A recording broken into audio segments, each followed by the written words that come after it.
Have you ever wondered whether spiritual power continues to linger after the passing of an enlightened being? Or whether so-called hauntings in sacred spaces point to something far deeper than superstition? Welcome back to the channel, friends. I'm truly grateful you're here with me again, and if you're tuning for the first time, welcome to a sanctuary of truth-seeking, where we examine spiritual history, uncover deep teachings, and illuminate the path to inner transformation. Today, we are diving into a mysterious yet illuminating tale that has intrigued Buddhists and spiritual seekers for generations: the strange events that followed the passing of the great Master Zuyan at Yunmen Monastery. Were they ghost stories? Were they legends? Or were they clues to something more profound, something hidden beneath the veil of ordinary perception? This story doesn't begin with fear, but with reverence. Master Zuyan was one of the most venerated Buddhist masters of the 19th and 20th centuries, a man who lived over 120 years, endured war, imprisonment, and intense suffering, yet never abandoned his practice or his compassion. His presence was said to command immediate silence, his words pierced through illusion, and his cultivation left a powerful imprint on everyone he encountered. And so, when he passed away in 1959, many believed that his spirit would linger not as a ghost, but as a guardian. But then something strange happened. Shortly after his death, monks at Yunmen Monastery began to report unusual occurrences. Late at night, the sound of wood and fish would echo from empty meditation halls. Footsteps moved in corridors where no one walked. Flickering lights appeared in the darkness, sometimes bluish, sometimes golden. Some claimed to hear chanting coming from behind closed doors, even when no services were scheduled. Others felt a presence, intense but not malevolent, accompanying them during their midnight meditations. The younger monks were frightened.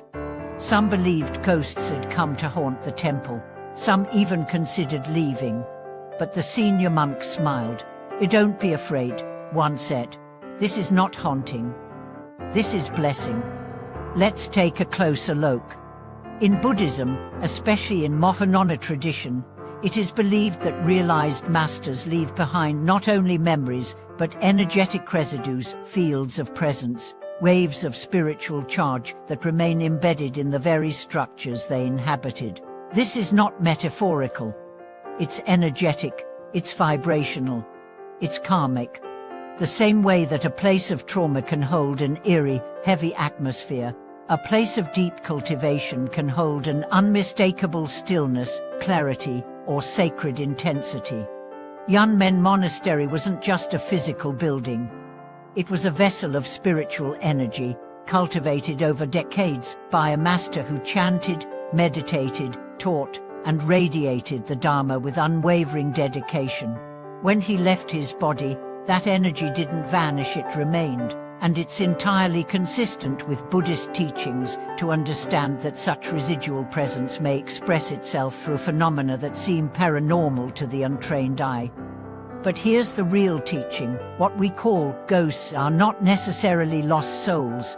Sometimes they are the echoes of our own perception, bouncing back at us, shaped by fear, expectation, and unresolved karma. Sometimes they are signals, messages wrapped in mystery, pointing us to the inner realms we've ignored. The true ghosts are not out there. They are the doubts, attachments, and fears that we carry within, haunting our minds far more persistently than any spirit ever could.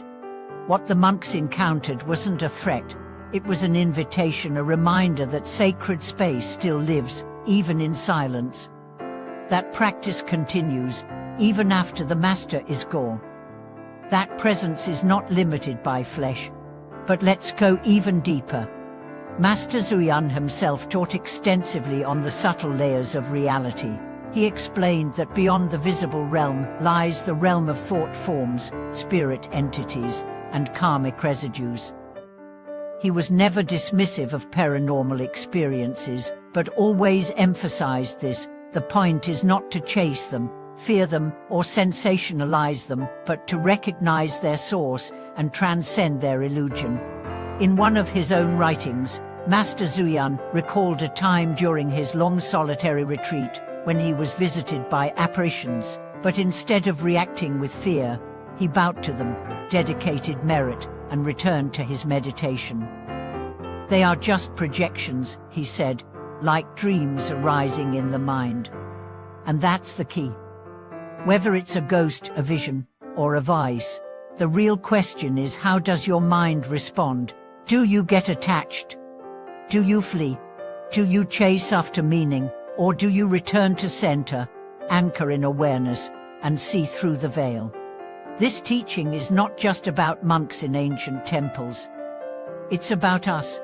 We all have our haunting and unresolved memories, emotional echoes, recurring fears. We hear voices in our heads too. I'm not good enough. What if I fail? They'll never love me. And we react, we run, we suppress. But what if, like the senior monks, we could learn to smile at our ghosts? What if we could see our fear, not as a threat, but as a doorway? Master Zuyan left behind not just a legacy, but a method. Return to the breath, observe the mind, recite the name of the Buddha, dedicate merit, let presence dissolve illusion. And when phenomena arise, strange sounds, odd visions, unexplainable experiences, stay calm, look deeper, let go of the story. What remains is the real Dharma.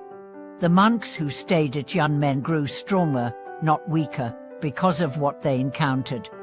Over time, their fear became faith, their doubt became diligence. They understood that when the Dharma field is strong, it reveals not just light, but everything that hides from it. And that, too, is a blessing. So next time something mysterious happens, whether in a temple or your own mind, pause. Don't rush to label it. Don't flee from it. Sit with it. Let it teach you. Because sometimes, the most powerful transmissions don't come from lectures or books, but from silence, presence, and the unseen hand of a master who never really left. Thank you for watching this video. If you've ever felt a spiritual presence or had an unexplained experience during practice, share it in the comments. Let's bring light to the mysteries, together. And if you found this story illuminating, please like, subscribe, and share with friends on the path. May your practice be fearless, your heart be open, and your journey be blessed by those seen and unseen.